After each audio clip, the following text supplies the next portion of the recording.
Bapak Ibu, mari kita membaca Alkitab bersama sektor 5. Hari ini kita akan membaca Matius 11.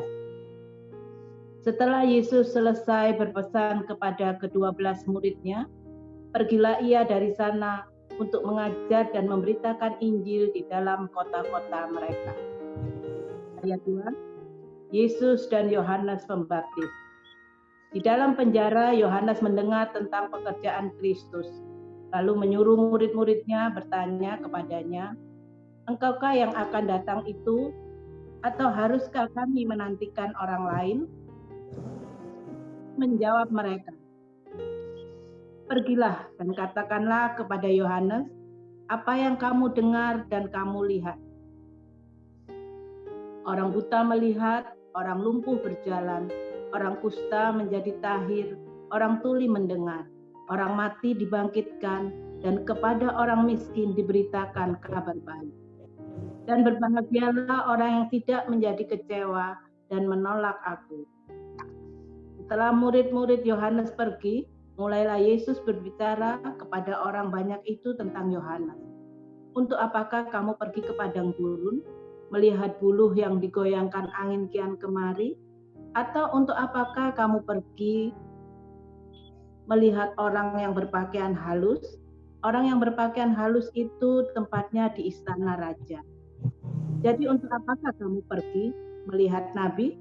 Benar, dan aku berkata kepadamu bahkan lebih daripada nabi. Karena tentang dia ada tertulis, 'Lihatlah, aku menyuruh utusanku mendahului engkau. Ia akan mempersiapkan jalanmu di hadapanmu.' Aku berkata kepadamu, sesungguhnya di antara mereka yang dilahirkan oleh perempuan tidak pernah tampil seorang yang lebih besar daripada Yohanes Pembaptis. Namun yang terkecil di dalam kerajaan surga lebih besar daripadanya. Tidak tampil Yohanes Pembaptis hingga sekarang, kerajaan surga diserong dan orang yang menyerongnya mencoba menguasainya. Sebab semua nabi dan kitab Taurat bernubuat hingga tampilnya Yohanes, dan jika kamu mau menerimanya, ialah Elia yang akan datang itu. Siapa bertelinga, hendaklah ia mendengar. Dengan apakah akan kuumpamakan angkatan ini? Mereka itu seumpama anak-anak yang duduk di pasar dan berseru kepada teman-temannya, 'Kami meniup seruling bagimu, tetapi kamu tidak menari. Kami menyanyikan kidung duka, tetapi kamu tidak berkabung.' Karena Yohanes datang, ia tidak makan dan tidak minum dan mereka berkata, ia kerasukan setan. Kemudian Anak Manusia datang, ia makan dan minum, dan mereka berkata, 'Lihatlah, ia seorang pelahap dan peminum, sahabat pemungut cukai dan orang berdosa, tetapi hikmat Allah dibenarkan oleh perbuatannya.'" Ayat 20, Yesus mengecam beberapa kota. Lalu Yesus mulai mengecam kota-kota yang tidak bertobat, sekalipun di situ ia paling banyak melakukan mujizat-mujizatnya.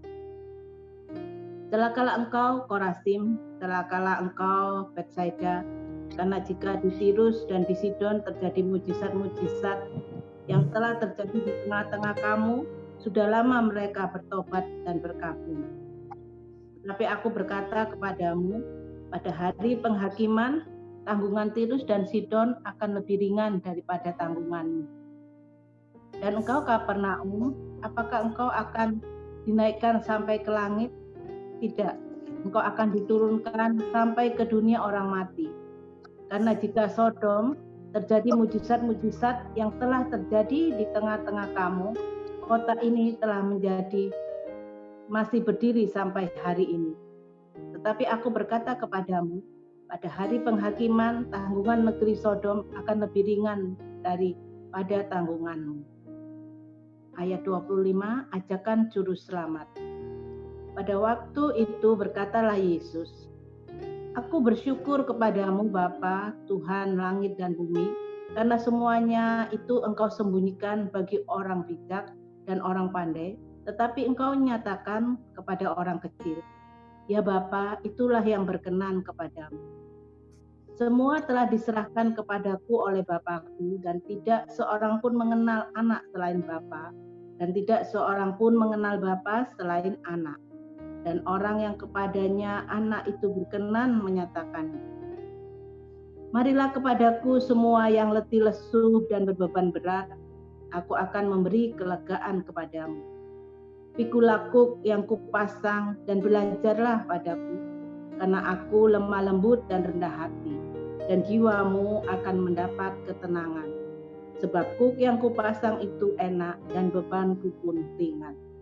Demikian firman Tuhan.